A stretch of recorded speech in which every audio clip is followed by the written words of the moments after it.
You're so funny and you're so clever.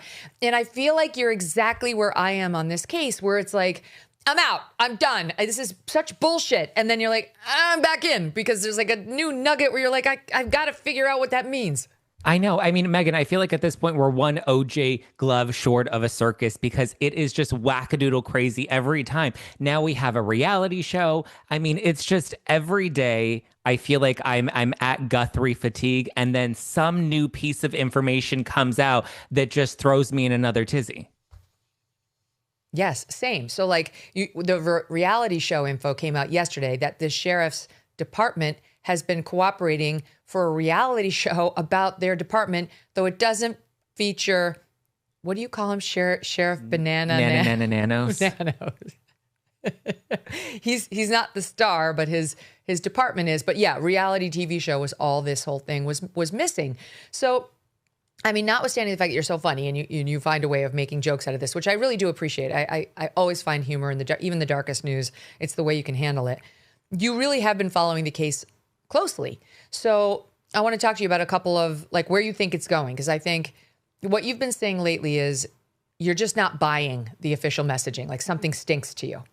Yeah, I mean, in terms of where it's going, we're going into a snowstorm. Like the case is going cold. We're not getting any new updates. We're day 19, headed into day 20. We have no suspects. We have no leads. We have no DNA matches on any of the evidence, whether it's one of the 20 gloves that we're out there searching for or the DNA inside the house. Like there's no information. We have no clear idea of where to even look. And I feel like we're still looking at this as a kidnapping when statistically, these things have profiles, right? Whether it's a kidnapping or a burglary or a crime against somebody that's elderly, there is a very clear pattern and there is statistical data that follows that pattern. And this has none of that. And it's so strange to me that, I'm saying Sheriff Nanos, he's on his Taylor Swift Life of a Showgirl press tour right now. And the Guthrie family, it's so strange. I mean, you've been covering cases for a while. For me, this is one instance where we have someone that's missing and we are seeing the family like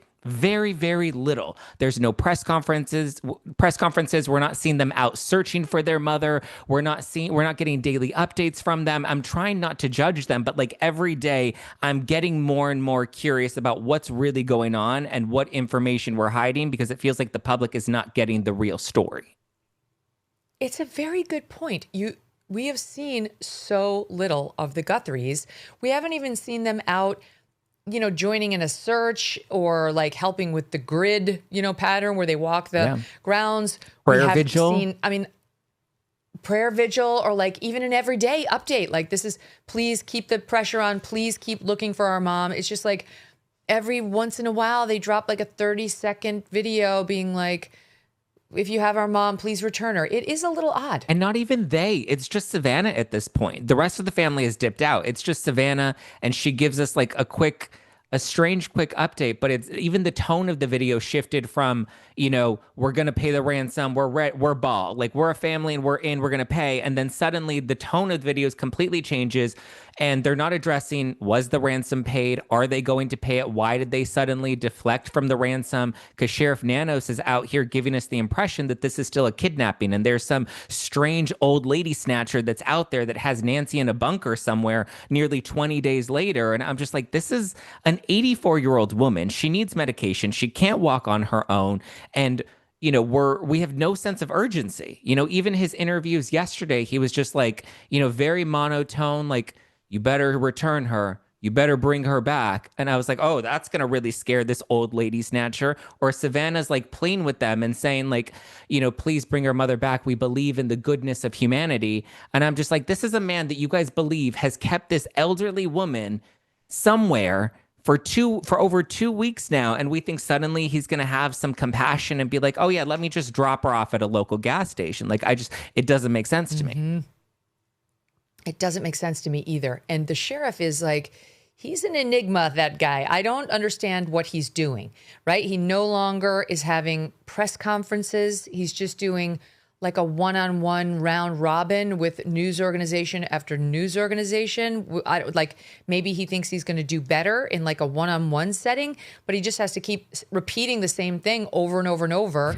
So what do you make of that? You think he in a way, it's more exposure for him because he just gets a bunch of play on each one's network. Listen, I get it. He's got his JCPenney's finest and he's out there doing all these interviews, but like, it doesn't make sense to me either because the interviews that he's doing contradict the information. I mean, we saw Sunday evening, we got an interview that says that nobody has been cleared, right? No one's been cleared in this entire investigation. And then suddenly, 12 hours later, not even a full 24 hours later, he's unilaterally clearing the Guthrie family and saying that they're the victims. And I'm just like, actually, no, we need to remember the victim here is Nancy Guthrie. This 84-year-old woman is still at large. We have not found her. She is the real victim. And until you bring her home and have someone in handcuffs with real evidence to pin this crime, you can't clear anybody. Like, I'm not a detective, but I've watched enough true crime to know that nobody is cleared. And in a case like this of a missing persons, the circle that you look to is their immediate circle, which includes their close family and friends. So the fact that he did that and he made such a jarring, 180 clearing the family, to me felt like that was pressure from the family that's like, hey, the internet is starting to think that this is us. You need to do us a solid, do us a favor. And that kind of feels like what he did. And based off of the experts that I've heard, right, it seems like this was a personal favor rather than a strong judgment call on his hands. 100%. And meanwhile, it's like, well, if you don't want us to focus on the family, we're happy not to. Just tell us why. Right. Just explain to us why. Like, did they all take and pass polygraphs, or like, what is it? Is it a DNA thing? Have they all been able to account for their whereabouts on the night in question? Just like, you cannot just 24 hours, not even after saying no one's been ruled out, say they've been ruled out based on no new information and ask us to swallow it. It may be true. I don't think it is. I don't think he's ruled anybody out. No. Because then the very next day he changed it to, they're not actively suspects. Like, I'm not actively investigating them, however you put it. I'm not leaning towards them. They've done nothing to like make themselves suspects. I'll get the exact language. But he waffled on it again. So we all know that this is a gift he gave to Savannah Guthrie, the one he says he's in touch with, not Tomas and Annie.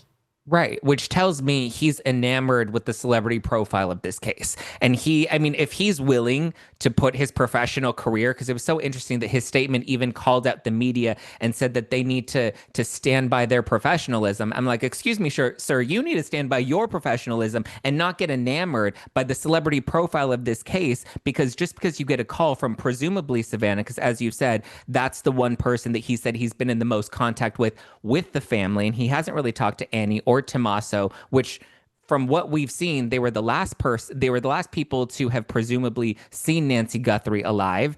They spent the night with her before she disappeared. And there's a lot of eyes on them, right? We've seen the officers in and out of their home. We heard that there was one of their cars that was towed, and we're not getting any real clear answers as to why were they prime suspects? Did you do enough to find out that they're no longer prime suspects? And if not, then give the public some answers, because as I've also been very clear when it comes to the public interest in this case, we, the public, are funding this investigation. The local sheriff's department and the FBI are being funded by local Arizona members and by all of us, right? These are FBI resources that are going into this. And from what we've seen, the Guthrie family has not offered up a single penny to help with this investigation.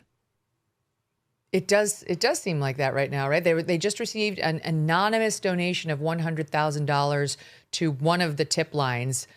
The FBI raised its own money for the $100,000 reward. The other one is anonymous. I suppose it could potentially be from a family member, but I'd be surprised because there was somebody saying he was going to donate the $100,000 right to that other tip line. So like it's anonymous, but I don't know if it's really anonymous or if it's the guy who said he was about to do it. Meanwhile, I have something to show you with the sheriff. I saw it on X today. I had noticed the crying in one of the interviews he did. I was like, that's very strange. I don't think I've ever seen like a cop running an investigation until like something devastating happened. Like I've seen cops, like a child has died and been tortured, come close to breaking down when they have to tell you this is how it's landed. But that's not at all where we are in this case. And this sheriff is giving interviews to everybody and their brother. And as it turns out, he's been crying like on a dime. And it seems to me to be an affectation, but I'd love to hear your opinion. Watch, we put together a little montage. What gives you hope that Nancy is still out there? Wow. You have to have hope. You have to have hope. You can't. Come on, this is somebody's mom. We're gonna find her.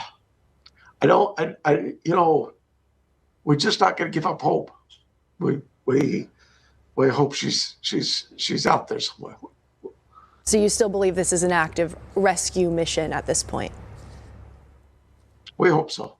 I know you've been in contact with Savannah, who we know is in Tucson. What is your message to her and the Guthrie family and all the viewers who care so much about Savannah?